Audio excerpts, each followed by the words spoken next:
দ্বিতীয় শ্রেণীর first girl Ramisa Akter ক্লাসের পরীক্ষায় আবারও প্রথম হয়েছিল। বন্ধুদের সঙ্গে সেই আনন্দ ভাগাভাগি করে নিতে স্কুলে তার চকলেট ও মিষ্টি নিয়ে যাওয়ার কথা দিয়েছিল বন্ধুদের। আর পরিকল্পনা ছিল সহপাঠীদের সঙ্গে খেলবে, কিন্তু স্কুলে আর ফেরা হয়নি তার।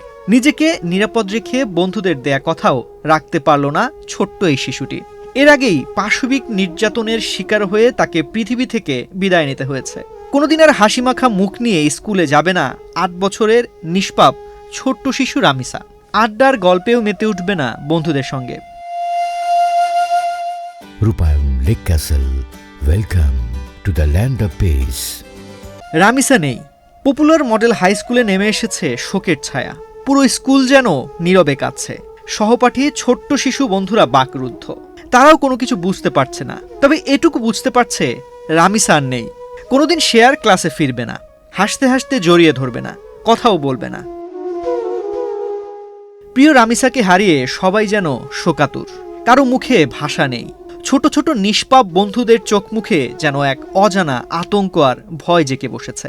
অনেকে রামিসাকে হারানোর শোকে চোখের পানি ধরে রাখতে পারছে না। অঝরে জল ঝরছে, বুকফাটা কান্নায় ভেঙে পড়ছে কেউ কেউ। তাদের কথা একটাই, আমাদের রামিসাকে এনে দাও, আবারও আমরা একসঙ্গে খেলব, মেতে উঠব আনন্দ উল্লাসে। মুখরিত হবে পুরো ক্লাস, বিদ্যালয়। আজ বৃহস্পতিবার সকালে স্কুলের সামনে রামিসা হত্যার বিচারের দাবিতে রাস্তায় নেমে আসেন তার সহপাঠী, শিক্ষক থেকে শুরু করে স্থানীয় লোকজন। তারা বর্বরচিত এই ঘটনার মূল হোতার সর্বোচ্চ শাস্তির দাবি জানিয়েছেন। অনেকেই অঝরে কেঁদেছেন ছোট্ট রামিসার জন্য। কেউ কেউ স্মৃতিচারণ করেছেন। অকালে নিষ্পাপ এই শিশুটির বিদায় যেন মেনে নিতে পারছেন না এলাকার মানুষ। রামিসার ক্লাসরুমের চিত্র আরও করুন। ক্লাসে তার প্রিয় বেঞ্চ ফাঁকা, যেন রামিসার শূন্যতায় খাখা করছে। কারো স্কুল বা ক্লাসে মন নেই। সবাই যেন রামিসাকেই খুঁজে বেড়াচ্ছে। প্রতিটি শিশুর মুখ কালো, যন্ত্রণাময়। সবার মন খারাপ, বিবর্ণ পরিবেশ। যেন ভেতরে ভেতরে ডুকরে কাঁদছে, যে কান্নার ভাষা নিঃশব্দ। সবার ভাষাই যেন এক। আমাদের সঙ্গেও কি এমন হতে পারে? কারো কারো প্রশ্ন, কি হয়েছিল রামিসার সঙ্গে, যে কারণে আমাদের প্রিয় মানুষ আর বন্ধুটিকে হারাতে হলো? রামিসার সহপাঠীদের কণ্ঠে ছিল শোক আর অপূর্ণ অপেক্ষার গল্প। এক সহপাঠী বলে, পরীক্ষার রেজাল্টের দিন ও খুব হাসি খুশি ছিল। বলছিল কালকে মিষ্টি আর চকলেট নিয়ে আসবে, আমরা সবাই মিলে খাবো, খেলবো, অনেক মজা করব। রামিসাকে হারিয়ে তার ক্লাসের বন্ধুরাই শোকে পাথর হয়েছে তা নয়, গোটা স্কুল জুড়ে শিশুদের চোখে মুখে আতঙ্ক। তেমনি শিক্ষক থেকে অভিভাবকরাও উদ্বিগ্ন। চরম উদ্বেগ আর উৎকণ্ঠার মধ্যে দিন কাটাচ্ছেন তারা।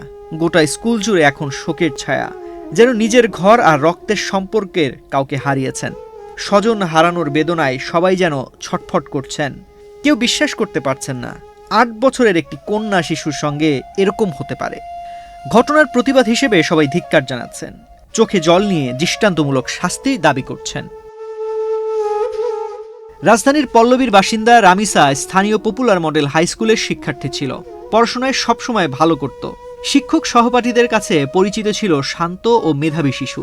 আজ মানববন্ধনের সময় স্কুল প্রাঙ্গণ ভারী হয়ে ওঠে শোক ও ক্ষোভে। সহপাঠীর নির্মম পরিণতিতে শিক্ষার্থীদের অনেকেই কান্নায় ভেঙে পড়ে। শিক্ষকরা বলেন, একটি মেধাবী ও প্রাণবন্ত শিশুকে এভাবে হারানো কোনোভাবেই মেনে নেওয়া যায় না। শিক্ষা প্রতিষ্ঠানটির প্রধান শিক্ষক সাইফুল ইসলাম বলেন, কখনো প্রথম কখনো দ্বিতীয় হয়েছে সে। তার পুরস্কারগুলো এখনো আমাদের এখানে রয়েছে। খুবই মেধাবী ও ভদ্র একটি মেয়ে ছিল। আমরা এই ঘটনার বিচার চাই। বড় হয়ে কি না হতে পারত শিশু রামিসা, কিন্তু ঘাতক নিষ্পাপ এই কন্যা শিশুকে বাঁচতে দেয়নি। এই ঘটনা মেনে নিতে পারছে না এলাকার কেউ। কিভাবেই বা মেনে নেবে রামিসার বাবা মা? আদরের সন্তানকে ছাড়া দিশেহারা বাবা। মেয়ের হাজারো স্মৃতির কথা বারবার স্মরণ করে কাঁদছেন তিনি। মা কি এক মুহূর্তের জন্যও ভুলতে পারবেন সন্তানের হাসিমাখা প্রিয় মুখ, ভালোবাসার প্রতিটি মুহূর্ত?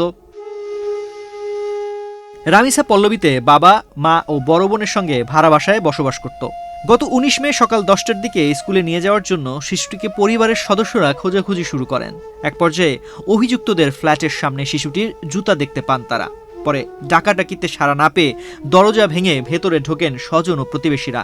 ওই ফ্ল্যাটে শিশুটির নিথর দেহ মেলে। এরপর ওই ফ্ল্যাট থেকে স্বপ্না আক্তারকে আটক করা হয়। তবে ঘটনার পর একটি কক্ষের জানালার গ্রিল কেটে পালিয়ে যান ঘাতক সোহেল রানা। বুধবার তাকে ঢাকার চিফ মেট্রোপলিটন ম্যাজিস্ট্রেট আদালতে হাজির করা হয়। গতকাল রাতে শিশু রামিস আক্তারকে মুন্সিগঞ্জের সিরাজিদিখানে তার দাদা দাদির কবরের পাশে দাফন করা হয়েছে।